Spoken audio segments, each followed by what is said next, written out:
morning. I am Dr. Munesh Tomar, Director Pediatric Cardiology, Max Hospital Saket, New Delhi. Pulmonary arterial hypertension. This is the important topic which I am going to discuss about today.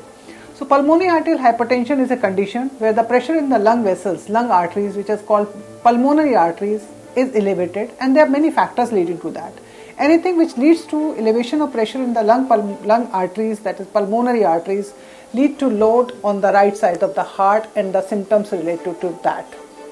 This is a serious disease, and identifying the causes, diagnosing the disease on time, identify the causes leading to the pulmonary arterial hypertension is very important to optimize the medical management, to improve the quality of life in these patients. As per classification, there are 5 different categories for the pulmonary arterial hypertension, and the type 1. Type 1 is the commonest type, where the lung arteries are thickened, stiffed, get narrowed or destroyed, leading to, and everything this leads to decreased flow into the lungs, and decreased flow into the lung obviously will put a load over the heart, that is right side of the heart or the right ventricle or the right heart failure. The incidence, if we talk about what is the prevalence or the incidence of this disease in India especially, exact data we don't have, but if we look at the US and the UK registry, it is around 1 per million per year, so a quite significant number of the patients. Looking at our population, if we reciprocate same number to Indian population, a huge number of patients we have of pulmonary arterial hypertension. Females have higher incidence for that, and the usual age for the presentation is around 20-30 year of population. The sign and symptoms of the disease, as I told you, it is the pressure load on the right side of the heart leading to the right heart failure. So in early stage, as for any disease which is in early stage or in mild stage, the patient is usually asymptomatic, and they are doing apparently fine.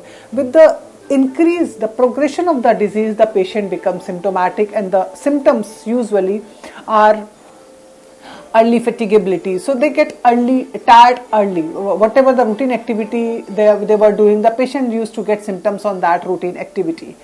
Increased precordial impulse, that is called palpitation, breathlessness, syncope or dizziness, and the swelling or neck vein swelling, abdominal distension, pedal edema. These are the various symptoms which we expect in this type of disease.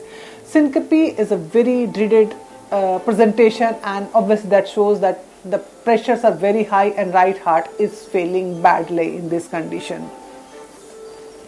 So with these symptoms, the patient should consult the doctor, and the physician need to have a suspicion for the disease.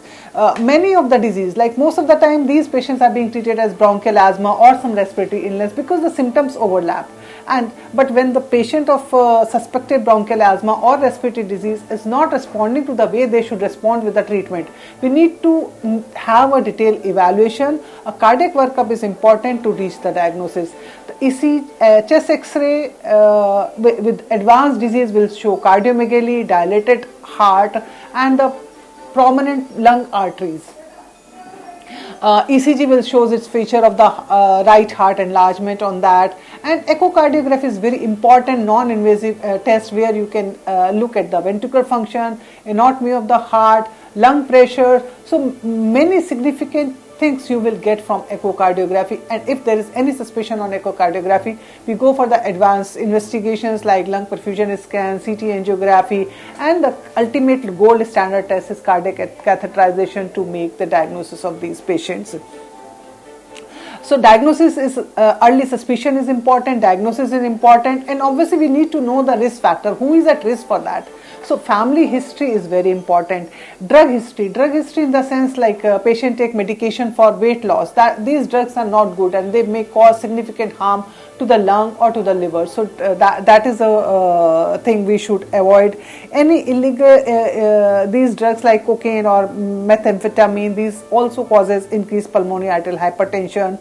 Congenital heart defects, if large hole is there in the heart and not treated on time, will lead to obviously damage in the lungs and ultimately the severe pulmonary arterial hypertension presenting in the advanced stage. And liver disease may also cause pulmonary arterial hypertension, HIV infection, other thing, and the connective tissue disorder or increased tendency to have clot formation. So these are the things which may cause lung damage and presentation with the pulmonary arterial hypertension in these patients.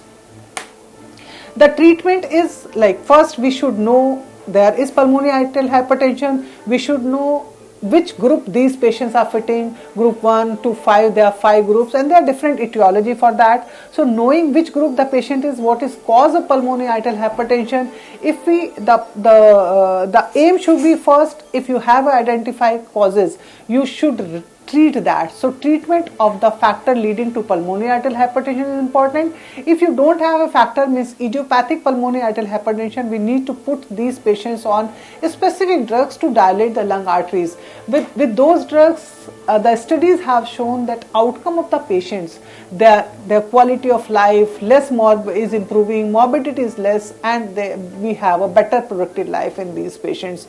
So the message is pulmonary arterial hypertension is not rare, it is existing in the society. Patients are there, we need to pick up them early, we need to evaluate them early, and we need to offer the treatment depending on the condition and the disease of the patients to make a better, to give them a better quality of life. Thank you.